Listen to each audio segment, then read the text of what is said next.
बहू कहाँ मर गई? अंदर से आवाज़। जिंदा हूँ माँ जी। तो फिर मेरी चाय क्यों अभी तक नहीं आई? कब से पूजा करके बैठी हूँ। ला रही हूँ माँ जी।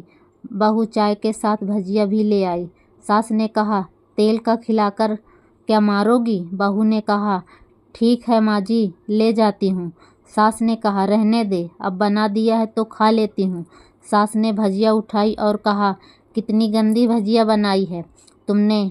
बहू, माँ जी मुझे कपड़े धोने हैं, मैं जाती हूँ। बहू दरवाजे के पास छिपकर खड़ी हो गई। सास भजिया पर टूट पड़ी और भजिया खत्म कर दी। बहू मुस्कुराई और काम पे लग गई।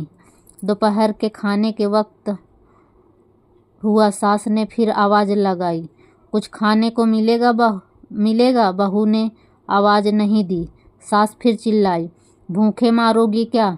बहू आई, सामने खिचड़ी रख दी। सास गुस्से से कहा, ये क्या है? मुझे इसे नहीं खाना, इसे ले जाओ। बहू ने कहा, आपको डॉक्टर ने दिन में खिचड़ी खाने को कहा है, खाना तो पड़ेगा ही। सास मुंह बनाते हुए, हाँ तो तू मेरी माँ बन जा। बहू फिर मुस्कुराई और चली गई। आज इनके घर पूजा थी। बहू सुबह 4 बजे से उठ गई। पहले स्नान किया, फिर फूल लाई, माला बनाई, रसोई साफ की, पकवान और भोज बनाया। सुबह से 10 बज गए। अब सास भी उठ चुकी थी। बहू अब पंडित जी के साथ भगवान के वस्त्र तैयार कर रही थी। आज ऑफिस की छुट्टी थी। उनके पति भी घर पे थे। पूजा शुरू हुई। सास चिल्लाती है, बहू ये नहीं है, वो नहीं है। बहू दौड़ी और सब करती है। अब दोपहर के 3 बज गए थे। आरती की तैयारी चल रही थी। पंडित जी ने सबको आरती के लिए बुलाया और सबके हाथों में थाली दी। जैसे ही बहू ने थाली पकड़ी, थाली हाथों से गिर पड़ी। शायद भोज बनाते हुए बहू के हाथ में तेल लगा था, जिसे वो पोंछना भूल गई थी। सारे लोग तरह तरह की बातें करने लगे। कैसी बहू है, कुछ नहीं आता, एक काम भी ठीक से नहीं कर सकती, न जाने कैसी बहू उठा लाए, एक आरती की थाल भी नहीं संभाल सकी। उसके पति भी गुस्सा हो गए, पर सास चुप रही, कुछ नहीं कहा, बस यही बोल के छोड़ दिया, सीख रही है, सब सीख जाएगी धीरे धीरे। अब सबको खाना परोसा जाने लगा। बहू दौड़ दौड़ के खाना देती, फिर पानी लाती। करीब 70-80 लोग हो गए थे। इधर 2 नौकर, उधर बहू अकेली, फिर भी सारा काम बहू ही अच्छे तरीके से करती। अब उसकी सास और कुछ आस पड़ोस के लोग खाने पर बैठे। बहू ने खाना परोसना शुरू किया। सबको खाना दे दिया गया। जैसे ही पहला निवाला सास ने खाया, तुमने नमक ठीक नहीं डाला क्या?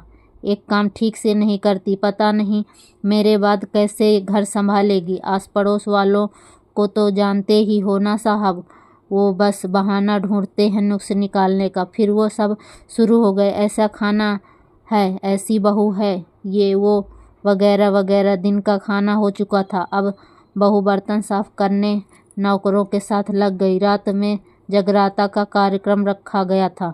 बहू ने भी 1-2 गीत गाने के लिए स्टेज पर चढ़ी। सास जोर से चिल्लाई, मेरी नाक मत कटा देना, गाना नहीं आता तो मत गा, वापस आ जा। बहू मुस्कुराई और गाने लगी। सबने उसके गाने की तारीफ की, पर सास मुंह फुलाते हुए बोली, इससे अच्छा तो मैं गाती थी जवानी में, तुझे तो कुछ भी नहीं आता। बहू मुस्कुराई और चली गई।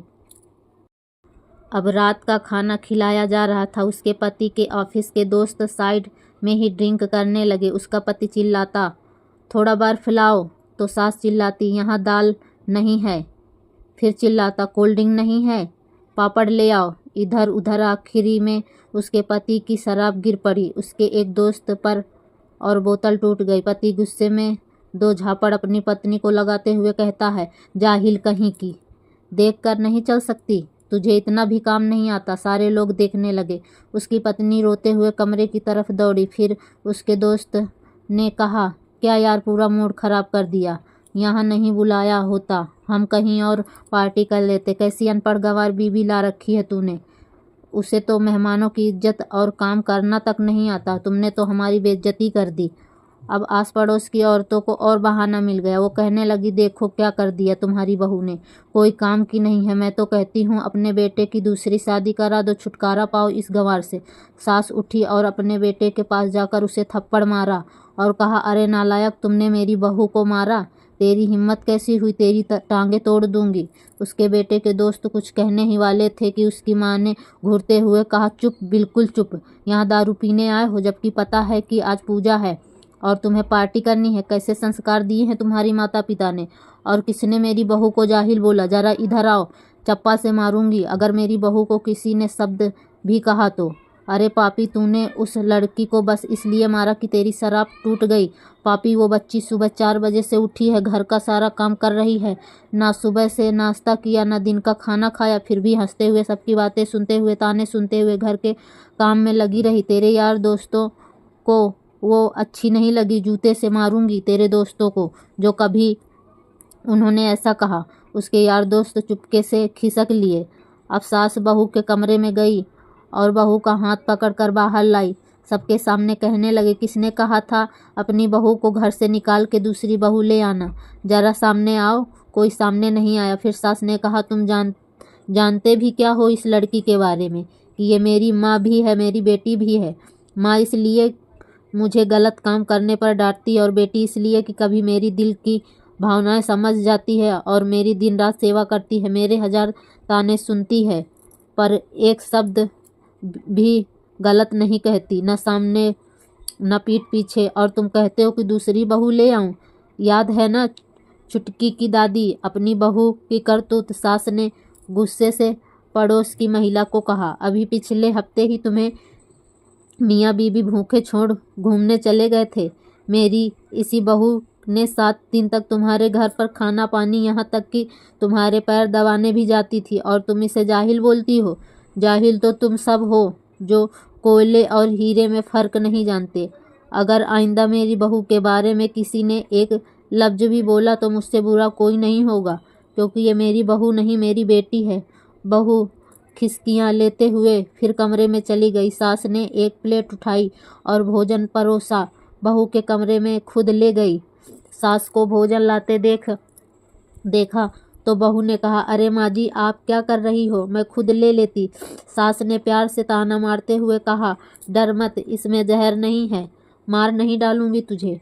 तुझे नई सास चाहिए होगी, पर मुझे अभी भी तू ही मेरे घर की बहू चाहिए।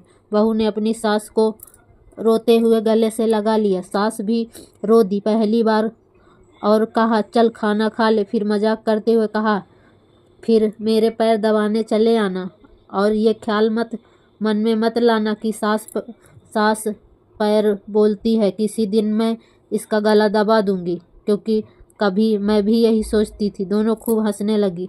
कुछ रिश्ते बहुत मीठे होते हैं, बस बातें कड़वी होती हैं।